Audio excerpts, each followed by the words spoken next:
What's going on, everyone? I'm back with another video. This video is going to be looking at the Champions League match between Inter Milan and Liverpool in their first leg of their knockout round. Now, before we get into the tactics behind how Liverpool beat Inter Milan, check out both my books. They're online on Amazon and there's links in the description below. Also, be sure to check out Keyframe. It's how I'm making this video. Now let's get right in the tactics of the match. So Liverpool built with their normal back four in their initial build-up, with Alisson splitting their two central defenders, Konate and Virgil van Dijk, and this then was followed up by Fabinho playing as the single pivot, and higher up the field was Thiago, who would typically drop deeper in one of the half spaces, becoming a deep-lying playmaker. So this is where Liverpool could establish control in possession of the ball by using Thiago in a deeper area, giving them better range of passing and stronger circulation when they were in possession. This would then allow Andy Robertson to then go higher up the field, although there were long spells in the match where Liverpool were under a lot of pressure,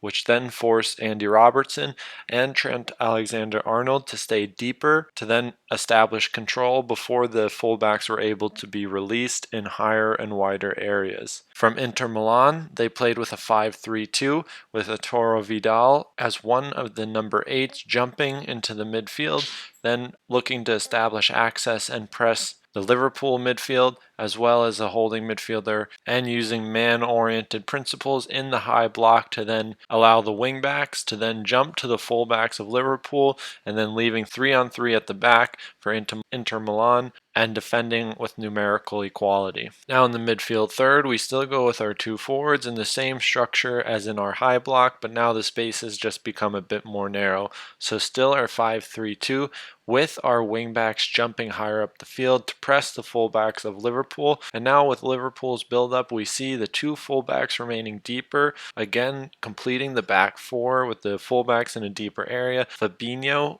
alongside Thiago, again establishing control while they were under quite a bit of pressure, especially early on. Then Harvey Elliott and Diogo Jota played through the half spaces higher up the field to look to create a numerical advantage in a 4 versus 3 against Inter Milan's midfield. This would then be followed suit from pinning of Mo Salah and Mane against the 3 central defenders of Inter Milan. So the opportunity was there to establish numerical superiority through the midfield third and through the central corridor, but the match was at a very high intensity pace, so decision making and individual quality did take a little bit of a dip because of the high intensity the game was played at, so opportunities were missed. Now when substitutions were made for Liverpool, we see the back four remain intact, but now Jordan Henderson came in for Firmino, and this allowed Trent Alexander-Arnold to move higher up the field. Naby Keita played a bit more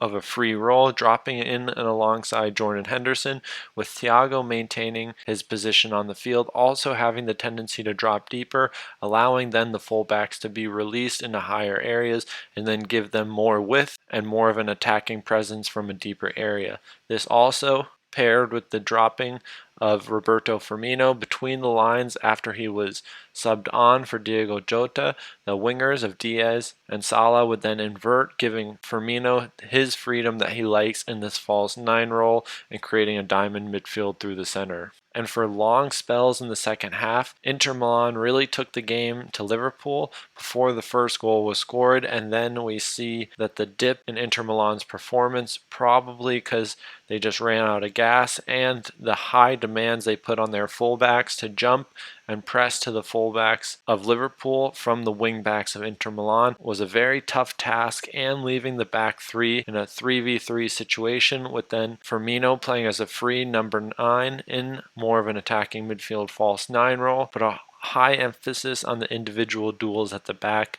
forcing them to be very good when dropping and then man-oriented approach at the back, which put a high amount of stress and led to a lot of individual duels throughout the match. Now when Inter Milan were in possession, we have 3 central defenders, but our right-sided central defender would go higher up the field, playing in more of a wide fullback role to then create an asymmetry in their back three before they move into the midfield third. This creates space around the build-up for them to build with a 3-1 build-up shape with then two more attacking-minded midfielders playing as number 8s with the freedom to drop deeper in and along the holding midfielder to create the double pivot and establish control, whereas they mainly operate in the blind side of the midfield of the Liverpool players. Now when Liverpool would press, they pressed in their usual way, but we saw more freedom from Diogo Jota to jump towards the goalkeeper of Inter Milan to put him under a bit more pressure, and then after the press would come from Mo Salah on the right-hand side,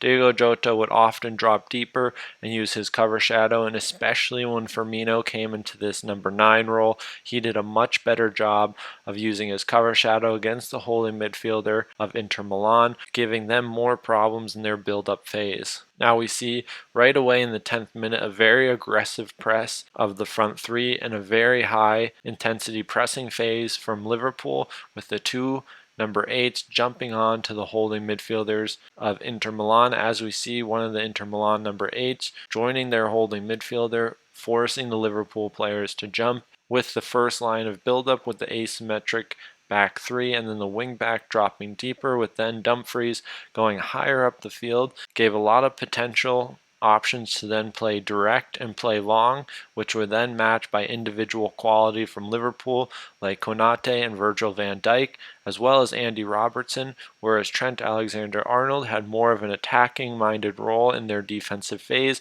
allowing him to jump forward to the wing-back and press on this right-hand side, whereas Andy Robertson more or less stayed deeper and didn't have the freedom to jump as much as Trent Alexander-Arnold did. Now when Inter Milan would enter the midfield third, we would see them use their back three, transitioning from their